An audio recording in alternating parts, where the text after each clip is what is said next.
जब जीव मृत्यु लोक में जन्म लेता है, उस समय उसकी स्मृति शून्य होती है। वह ना तो किसी चीज को जानता है और ना ही किसी को पहचानता है। बच्चा मां के गर्भ से निकलकर जैसे ही बाहर आता है, तुरंत ही रोना शुरू कर देता है। वह ऐसा तकलीफ में करता है या कोई और कारण भी है जिसे हम समझ नहीं पाते। क्या आपने भी कभी सोचा है कि आखिर बच्चा जन्म लेने के तुरंत बाद रोता क्यों है? इसके पीछे का सटीक कारण क्या है? शास्त्रों के अनुसार वैसे तो इसके पीछे एक पौराणिक कथा की मान्यता है, जिसका विवरण विष्णु पुराण में मिलता है। इस्लाम में भी बच्चे रोने के अपने अलग कारण बताए गए हैं। सच्चाई क्या है? यह एक ऐसा सवाल है जिसका सही उत्तर हम सब जानना चाहते हैं। शिशु के जन्म लेते ही रोने के कारण को विज्ञान एक सहज और आवश्यक प्रक्रिया मानता है। तो दोस्तों, चलिए इस वीडियो में सबसे पहले हम बच्चे के रोने को लेकर वैज्ञानिक दृष्टिकोण समझते हैं। फिर हिंदू धर्म शास्त्रों में वर्णित उस पौराणिक कथा को जानेंगे जिसका उल्लेख विष्णु पुराण में मिलता है। नमस्कार दोस्तों, स्वागत है आप सबका हमारे चैनल सोल डाइट में। आपसे विनती है कि चैनल को सब्सक्राइब कर लीजिए और कमेंट बॉक्स में जय श्री कृष्णा लिखकर परमात्मा को अपना आभार व्यक्त कीजिए।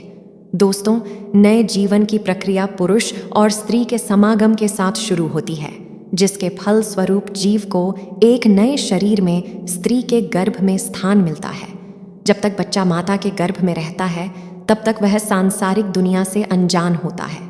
माता के गर्भ में वह जीवित होता है, परंतु वह सांस नहीं लेता।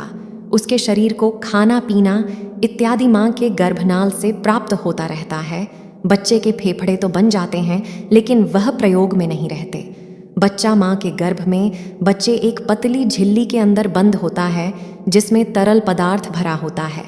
इस तरल पदार्थ को वैज्ञानिक भाषा में एमनियोटिक फ्लूइड बोलते हैं। यही तरल पदार्थ बच्चों के मुंह, श्वास नली और फेफड़ों तक में पहुंच जाता है। लेकिन जब तक बच्चा मां के गर्भ में रहता है, तब तक इस तरल पदार्थ से बच्चे को कोई कष्ट नहीं होता, बल्कि इसी तरह पदार्थ की वजह से वह मां के गर्भ में सुरक्षित रहता है। प्रसव की क्रिया मां और बालक दोनों के लिए कष्टदायक होती है। बच्चा बहुत सकरे मार्ग से निकलकर आता है। जिस क्षण बच्चा मां के गर्भ से बाहर निकलकर इस संसार में आता है, उसके आसपास का परिवेश बदल जाता है। अब शिशु को जीवित रहने के लिए श्वास की जरूरत होती है। शिशु के फेफड़े प्रथम बार काम करना शुरू करते हैं, लेकिन फेफड़ों में वही तरल पदार्थ पहले से ही भरा होता है, जिसे बाहर निकालना बच्चों के स्वास्थ्य के लिए बहुत आवश्यक है। इसीलिए डॉक्टर बच्चे की डिलीवरी होते ही गर्भनाल को काट देते हैं और बच्चे को उल्टा करके उसके मुंह से इसी तरह पदार्थ को बाहर निकालते हैं। इस स्थिति में बच्चा प्रथम बार रोता है। रोने की प्रक्रिया के दौरान बच्चा एक गहरी सांस लेता है, जिससे हवा फेफड़ों के अंदर प्रवेश करती है और फेफड़ों में भरा तरल पदार्थ बाहर निकल जाता है। इसलिए बच्चे का प्रथम बार रोना बच्चों के स्वस्थ होने का संकेत होता है। अगर बच्चा स्वयं से नहीं रोता, तो डॉक्टर बच्चे की पीठ पर हल्के से थपथपाकर रुलाने का प्रयास करते हैं, जिससे फेफड़ों में हवा जा सके और तरल पदार्थ बाहर आ सके।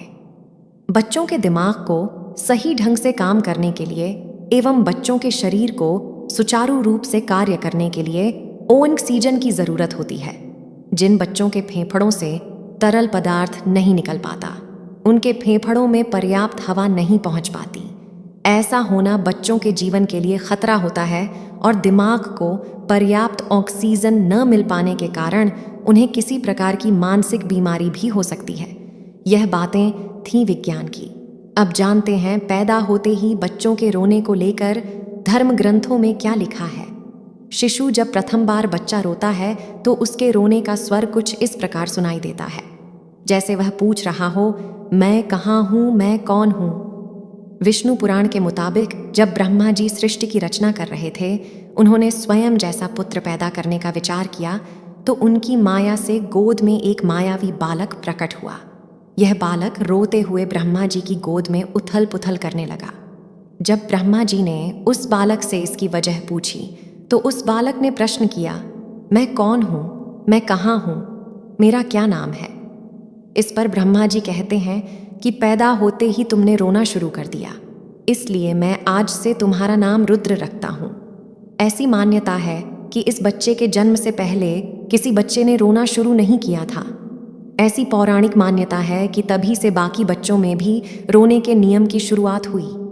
इस्लाम धर्म में भी ऐसी मान्यता है कि जन्म लेते ही शैतान बच्चे के पास आता है। जैसे ही शैतान बच्चे को छूने लगता है, वैसे ही बच्चा जोर जोर से रोने लगता है। इसीलिए ऐसी मान्यता है कि जब बच्चे की पैदाइश हो जाए तो फौरन उसके दाएं कान में अजान और बाएं कान में इमामत पढ़नी चाहिए, ताकि बच्चा शैतान से दूर रहे और सुरक्षित अल्लाह के साए में रहे और पैदा होते ही अपने अल्लाह का नाम सुन ले। क्या आपको बच्चे के रोने का कारण पहले से ही पता था? कमेंट बॉक्स में ज़रूर बताइए दोस्तों। अगर आपको इस विषय से जुड़ी कोई अन्य जानकारी चाहिए तो आप डिस्क्रिप्शन में दिए गए हमारे और वीडियो को देख सकते हैं।